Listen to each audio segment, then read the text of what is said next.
Adam, I'm ready. you are, but I can tell your video is on because you're looking at your beard. No, as a matter of fact, I'm looking at my notes. You made notes? I made notes. Wow. Travis, can you believe he made notes? I mean, I'd rather not say. Well, that is, would you please re-answer the question? Hey, I'm trying to be diplomatic here. We're in the middle of a diplomatic crisis, and diplomacy is usually a good thing in that sort of situation. Tonight, intelligence from top-secret U.S. spy planes is providing startling details about China's spy. We are learning more about the Chinese spy balloon that flew across the United States. All right, let's do the whole thing over again. We haven't said anything yet. All right, so ready? Welcome to What the Hack, a show about hackers, scammers, and the people they go after. I'm Adam, cyber balloon buster. I'm Bo, cyber anti-disestablishmentarianist. And I'm Travis, Cyber Thanksgiving Day float. And today we take a look at spy balloons and what it means for us.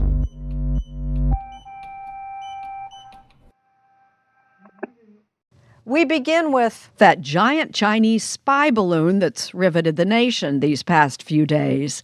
The U.S. military intercepted the balloon out in the Atlantic yesterday afternoon. Well, see, I'm convinced that the Chinese really wanted to get a better handle on where is Yellowstone really filmed.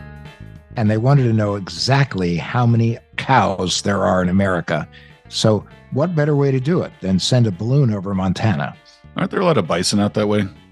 Adam, as nice as your thought is about the Chinese balloon, I don't think that's what it was doing. In fact, it was just reported today that the balloon that has since been shot down and captured was able itself to capture communications. No, there's no word as to whether or not it did that, but I also get the distinct impression that the government wouldn't tell us if there was a Chinese balloon capturing communications over the United States. Generally, that's not the open door policy the U.S. Intelligence community has. Let's put it that way.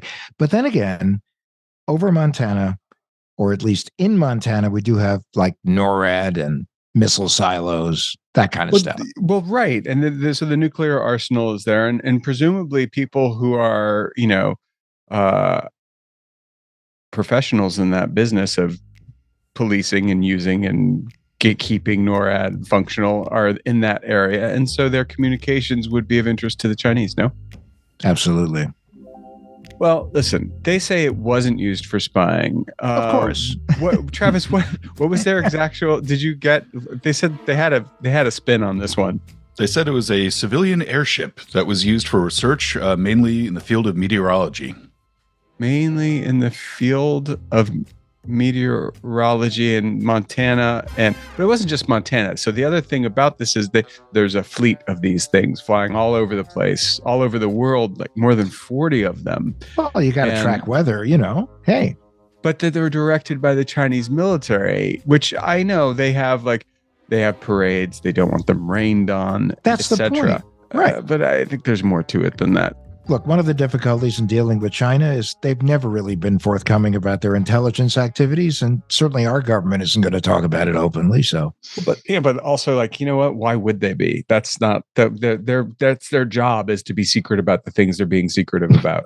That's why it's called intelligence gathering. Not to be that guy, but we should specify here that we're talking about the Chinese government, not the entirety of the Chinese people. Wow, you actually are that guy. Sorry. Yeah. The White House says the Chinese spy balloon downed off the coast of South Carolina was equipped to collect intelligence signals, though President Biden said in a new TV interview now that he did not see the balloon as a major security breach. At the same time, the White House reportedly preparing restrictions on American investment in China and technologies that could be used in warfare. The New York Times. All right, so here's what we know about Chinese surveillance. What looks like a flub or a dumb mistake is it offers a look behind the curtain, kind of like Oz, the great and mysterious Oz behind that red curtain, but minus the dog and minus the failed carnival guy. And this incident, plus some others we'll talk about in a moment, help us understand what this espionage is capable of. Yep. There's still a lot we don't know. It seems like every time I read the news, there's another unidentified high-altitude object being shot down now. Yep. Depending upon when you listen to this episode, you might know more than what we're speculating. We'll start this morning with a story we've been following all weekend. It's happened again. Yet another high-altitude object shot down yesterday by an American F-22 over Canada. Well, the other thing, too, is even if we don't have a full picture of their international spying, we do know that they practice a lot of surveillance within their own borders. Yeah, we all know about the Great Firewall of China. I mean, internet traffic there is a totally different beast. Plus, don't they make everyone like register their cell phones, which gives the Chinese government location data, facial recognition information? Yeah, they've been using that for the COVID protests, actually, pretty thoroughly. And in the Uyghur region, that people has been tracked and surveyed through facial imagery, iris scans, DNA sampling, all that. And it's not, while what's happening with the Uyghurs is beyond no bueno, it is not confined to the Uyghurs in China. China has practiced its spying program to great effect on its own people. Every Uyghur over 12 years old is forced to surrender their biometric data, including voice, blood, DNA samples, and iris scans. Now, China's surveillance state is going global. Chinese-based companies have sold their sophisticated technologies to over 80 countries. These systems make it easier for autocrats to spy on their populations. It's giving them an unprecedented level of control when it comes to the choices, communications, and private transactions that citizens are making. In Uganda, tech from Chinese companies like Huawei is allegedly used to spy on government opposition figures.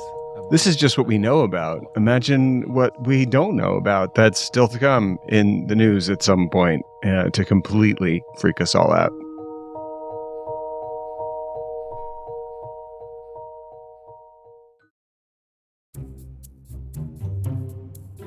Given the fact that the world is now able to be cracked, hacked, and otherwise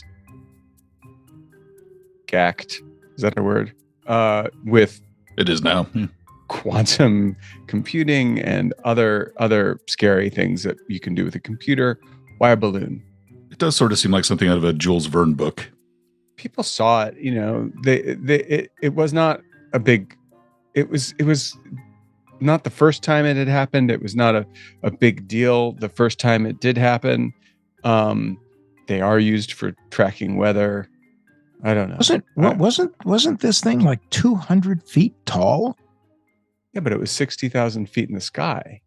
It was big, but that wasn't necessarily the balloon itself. The 200 feet were also the things streaming off of it. Okay, so this one though, they do tend to be out of eye shot, way high up in the sky. But this one was at a lower altitude, which means that it was potentially able to intercept radio and cellular signals. And satellites can't do that. So there's a differentiating point here with the balloons that is important. Well, balloons can be guided. However, they're still at the mercy of weather patterns, airflows. So they might be able to hover. They might not be able to hover. But we know that satellites have a really narrow window. These things move a lot slower than satellites. But what are they there to do, Adam? Well, they could be there to photograph an area, especially if it's an area where there are missile silos, NORAD, cows. Yeah, well, bison. So balloons can evade radar, which is, I think, also the main thing here, which is this balloon was not spotted by the military. It was spotted by some dude in his driveway. All air traffic at our airport is paused right now. We got this weird thing above this thing is weird. It is not the moon. The moon is right there. That is something weird. That is somewhat disturbing when a dude in his driveway might have more information about something than the military. National defense, a dude in his driveway. There were eyewitnesses, too, when he got shot down over South Carolina. It's not the first time this has happened. They've been sighted all over the place, Texas, Florida, Hawaii, Guam. And, pretty sure the United States has their own balloons. Let's go back in the history. Like the thing that I want to get to here is that like everybody is on the right, especially, is making a huge deal out of this balloon sighting. And the fact is, it's not a huge deal. I mean, it is a huge deal. It isn't a huge deal. The mantra in China is we spy because it's a great shortcut. China has always been spying on us. The history here is pretty pronounced, and it's worth talking about. Let's go back to 1979. There was an agreement for joint spying against the Soviet Union. Now, those days are over. Russia and China are pretty chummy. Which is surprising because I think it was in the 70s when the Soviet Union came within one vote of nuking China. China is prolific. That's a good word for it when it comes to spying and hacking, specifically hacking. And in the history of the U.S.-China cooperation, it definitely hit a bump in the road a few years back. Adam, I don't remember exactly when this was, but you will. You remember there was a time some years ago when OPM, the Office of Personnel Management, Anthem, one of the big airlines, United. Actually, a few of the big airlines. Right. And then a hotel chain. Yes. And there were all these attacks, and people were asking, was it the Chinese government? Were the Chinese hackers working independently? This is all like 2014, 2015, I think. Yeah. And all these huge hacks were taking place. But why? I think it was something like more than 80 million personal records were compromised from the Anthem Health insurance data breach alone. At the time, everyone was looking for a connection between all these hacks. I certainly was. And well, come on. Remember, Adam, you and I had a theory at the time. Maybe all these big hacks were just a diversion, and really these hackers were trying to get one person. Not really a diversion. Yes. Even. They were really a dragnet, a gill net, a large net dragged through an ocean of people because they knew if they did it that way, they would find the one person they were looking for. If you're looking for a spy and you want people not to know you're actually looking for a spy, you hack very big things with tons of people and no one will really know what you're really doing. So in that case, they were looking for spies. They were looking for the movement of these spies. So therefore, if you hack an airline, you could track where they might be flying because a lot of them don't fly in military transports. Hotels, you're looking for where they might be staying, which would give you a clue as to what they might be doing depending upon where they're staying. So, yeah, that was when Adam and I would sit at our partner's desk, which we didn't really have, but we sat in the same room quite often. It was our spiritual partner's desk. We had put together a story there in the room about how this was a Chinese spying agency trying to figure out specifics about specific American assets. And, from my point of view, Adam, it was like those movies where, I have a paranoid imagination. So when a plane crashes somewhere in the world, I think, it was actually, they took that plane down to kill one person on that plane and the other 150 were collateral damage. Collateral damage, yeah. But what's interesting to me is that hackers, if the old world terrorists that used airplanes back in the day were scary and heartless and evil, then when it comes to our information, hackers, now the damage is not as pronounced, but they are way more cavalier about just going after huge swaths of people to get at the thing they want. Oh, no question. There were a number of people that also thought that the Anthem breach, which is that huge healthcare insurer, they thought that was China trying to get information on how to set up healthcare and health insurance systems because they're always looking for shortcuts. We know that they love to steal intellectual property. Oh, that's right. Yeah, you had said that. I mean, that and Anthem, I had mentioned Anthem, but I thought it was actually just because whoever they were interested in was happened to be insured by Anthem. But there is that was your theory, and I actually found it fascinating. The idea that rather than start a new system from scratch that was similar to a system that existed elsewhere, just steal everything that system elsewhere knows about doing business and use it. Wasn't there a famous tech entrepreneur that once said to copy is art, but to steal is genius? Or it might have been reversed. Picasso was first, and what he said was, good artists copy, great artists steal. And it just reminded me of this very funny story. Very quickly, my friend Georges Guy was a professor of mine. He was friendly with Picasso. I think that this was an apocryphal story, but a lady walked up to Picasso and said, "Sir, my 5-year-old child draws better than you." And he says, "Madam, when I was 5 years old, I drew better than Raphael." Anyway.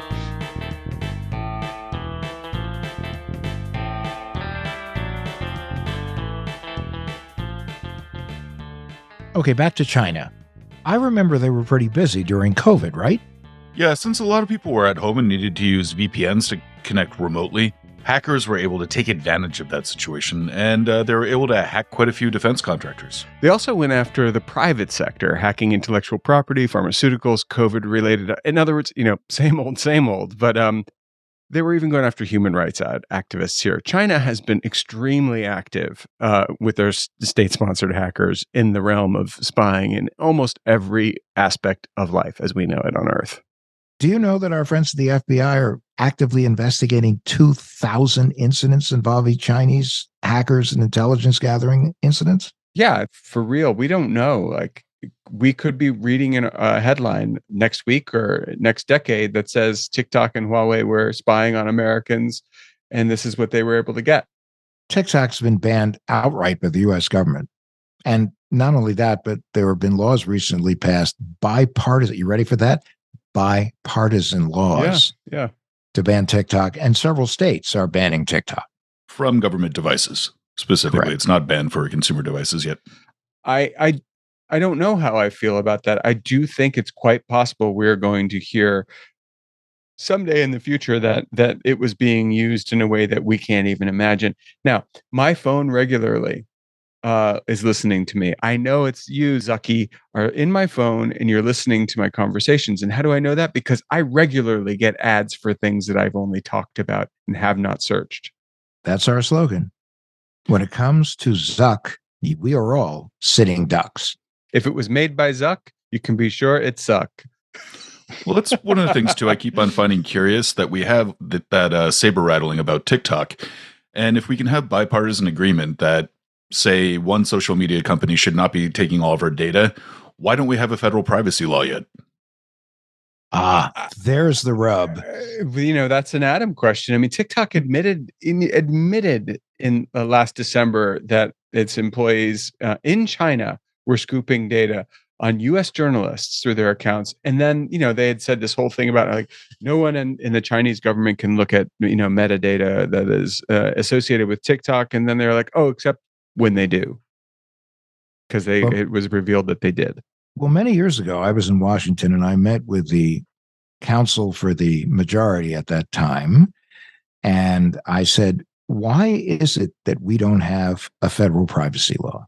And the answer was, because we can't agree on a definition of privacy. I said, that's absurd. But now everyone is so freaked out by all of the breaches and all the disclosures and the leaks and everything else, and the staggering amount of information that's being collected on Americans by business, which makes us a surveillance economy. And of course, we talk about China, it's a surveillance society. But now you have bipartisan agreement, and many people believe we are moving toward a federal privacy law that could actually happen in the next year or two. Ultimately, I don't care if it's the Chinese government or Captain America himself that's intercepting data. It's still just a problematic practice. It's a totally problematic practice. No, but when you get to the bigger point that spy agencies gather tremendous amounts of information to find the one piece of information they need, it is an absolutely unacceptable risk factor to have an app that can listen to you, period. I think, I mean, I hate to be, India, which did ban TikTok flat out. But, I think that's the right move. Personally, I do think it's the right move. It's concerning when you have a company that is a Chinese company, and we know that you cannot be a Chinese company without the Chinese government being very involved or having an opportunity to put their thumb on you. Yeah, on the scale. But China, Adam, like the other thing is like, I think I would almost prefer to have a government, be it China or any other, in my business over Zuckerberg, who is in my business in a way that is just absolutely intrusive and unacceptable. It used to be companies would say, we're here to serve you. Facebook Meta has turned that into, we're here to harm you, period. We don't even pretend we're not here to harm you. And now if that is the kind of feeling, the vibe, the marching tune to which all these companies are marching, then what do you do with a company like Huawei? Well, Huawei is a massive tech company, and it was expected to surpass Samsung at some point with its mobile phones, but it also creates a lot of networking equipment and a lot of the gear that's used to build 5G networks. But I think one of the things that's most confusing about Huawei, the UK just banned it from their 5G networks. Phones have been banned from coming into the US that were manufactured by Huawei. It's Australia, Canada, New Zealand, and Sweden have all instituted similar bans. But none of these countries or none of their governments have actually said what the security risks are or whether or not they found anything, which is also sort of concerning in that I'm wondering if they're sitting on some really big revelations about enhanced spying. Are you talking about they being the U.S. intelligence community or they being the Chinese intelligence community? Oh, the U.S., Australia, Canada, New Zealand, just all the countries that kind of got very skittish about Huawei all at roughly the same time. I think my biggest question is whether or not the threat posed by Huawei and other Chinese manufacturers was hypothetical or if it was real and they just didn't tell us exactly what had been happening. Let's be honest. I mean, everybody does it. That doesn't make it right. That just makes it normal. When other countries do it to us, we like to talk about it. Mm-hmm. When we do it to other countries, we don't like to talk about it, and they sure as hell don't like to talk about it. You are very wise there, Adam. I'm feeling owl-like at this moment. Yeah. Yeah. That's true. I mean, the idea that it's normal is bonkers. We don't know what the balloon was used for, at least at this moment, and we may not be able to say, at least publicly, ever. The United States isn't going to say squat about what they actually know. If they found, for all we know, they found a little tiny, little 1 centimeter tall Yeti in that balloon. Now, what's going to happen is somebody in Congress is going to demand to have an open hearing about all of this, and it's going to come out, or someone's going to go to a security briefing, and mysteriously there's going to be a leak, and we're going to find out something that may not be real, but they'll throw something out there. A little red meat for the fans. And China could just come out tomorrow and just say, like, yeah, we were totally spying on you. And there'd still be people who are skeptical about it. We just lost Adam. Hold on.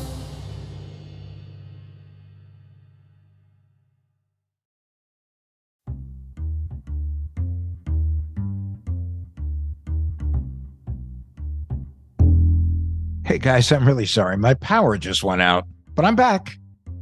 Who do you think did it? Russia? China? Yeah. We already talked about that. So, here, let's get to why it matters. I have heard so many people say there's just a lot of political grandstanding about this balloon, but it doesn't really matter. And then, today, the story that there's like 40 of these balloons floating all over the world collecting information. I don't like across 5 continents, apparently. I don't like that Facebook is doing it to people worldwide, and I don't like that China's doing it. I don't like it. Well, to your point about the political grandstanding, I think that's the biggest concern I have. Federal agencies, just about every year that they do an audit, fails their security testing. And when we do the same thing, the only difference is it says Firestone on the side of it as it rolls over Beijing because we're idiots. But But yeah, I mean, I'm worried that especially if this starts being a good thing to score political points on, that you're going to have politicians just asking for Chinese cuisine to be renamed as like freedom food instead of actually helping bolster our cyber defenses. Why wouldn't it be called spy food? Well, in World War I, Frankfurters were called Liberty Pups during the whole Iraq War thing. This century, the French fries were called Freedom Fries. So I kind of just feel like, we'd have dumplings called Freedom Pockets or something. Well, first of all, the people that would use this for political points would not ever use the word liberty in connection with, or freedom in connection with, China. I guess that's part of my ew, but also it's like a hop, skip, and a jump away from Wuhan flu. I listen to talk radio, both far left, far right, moderate, and the far right is having a field day, but they are obsessed. I mean, there's nothing more fascinating than listening to guys with inflated egos talking about balloons. I think our listeners have been doing exactly that. So TikTok, all this other stuff, deplatforming, why this matters to me, and I've said why. I don't want anybody collecting my private information. I don't care who they are, whether it's a government or a company or you, Adam. That's it. I don't have much to say about this other than the fact that it's not a cool situation. I find it deeply uncool, and that is it. That's my vote. Uncool.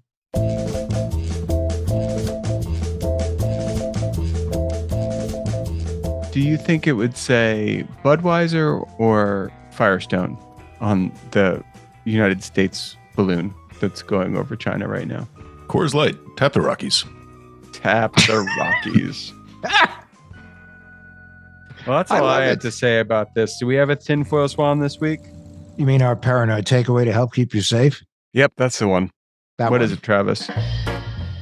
One thing I've been seeing a lot of headlines about is how cyber criminals are getting into Google Ads in order to be able to spread malware. Oh. Ooh. That's cool. We talked about scams on Google earlier and how, you can scam someone through the business listings or through the ads themselves. Yep. Hackers have now found a way to circumvent some of the built-in protections and literally just, compromise your computer by saying like, hey, here's a piece of software that you might want to download. What kind of software are they hawking here? Are they selling a software or is it free? It's free. So what they're saying is things like Visual Studio from Microsoft, Adobe Acrobat plugins and the like. It's but like just real innocuous stuff, software. real things like Audition, which I use. Right. So if someone's looking that up and saying like, hey, I want to get that, then they can say you can download it right here. And it'll be attached to a pretty innocuous sounding domain name that they had just set up. And instead of leading you to the legitimate software, they will download malware to your computer. This is widespread at this point. I think there's 8 different known malware strains that are being spread this way. What does this malware exactly do? It's a pretty wide range since there's a lot of different malware strains on there, but there's info stealers, keystroke loggers, ransomware, take your pick. The bottom line is there's ads on Google, those little things you see in the sidebar when you do a search or even integrated into your search. Those things can be polluted with malware. That's what you're saying. Google hasn't cleaned up its platform yet. And so as long as cyber criminals are able to get around that and start compromising people's machines, you should treat any download from a Google ad as being an unnecessary risk. So in other words, go to the source if you don't want remorse. Exactly. If you want Acrobat, go to adobe.com. And remember, you are always at the bottom of an off-ramp and bonfire of the vanities when you're online. Yes, so you're at a bad neighborhood and something probably not good is going to happen. Yeah, that's basically the whole point. Online is the demarcation line between sanity and insanity. And if you're online, you have to assume you're in a warfare zone. Right. And Google's defense right now for this is saying that they have what's called advertiser authentication, where you have to upload a driver's license. Yeah, a driver's license. Like I Google right now, Google image search a driver's license and upload it. Right. So, yeah, when I was in 8th grade, I knew a kid that changed his middle school ID to make it look like he was 21, and that was before Photoshop. So just assume that it's just as easy to do that now. Yeah. Well, you remember McLovin, right? Right, exactly. The other thing to keep in mind, too, is that all you really need to do to be able to appear on a Google result is just to set up a Google ad account, and you're off to the races. And so that's helpful for businesses, but it's extremely helpful for cyber criminals. Well, hold on. I'm going to do one right now. Oh, is that you, Adam? Just click on the link, Bo. No. I will take you to places you've only dreamt about. Oh, that sounds good. Click. That's our tinfoil spawn. I am hacked, and Adam's going to jail.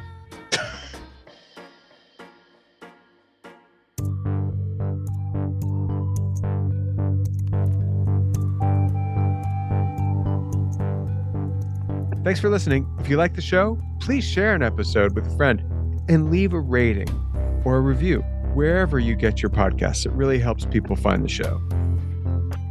What the Hack with Adam Levin is a production of Loud Tree Media, produced by Andrew Stephen. You can find us online at adamlevin.com and on Instagram, Twitter, and Facebook at Adam K. Levin.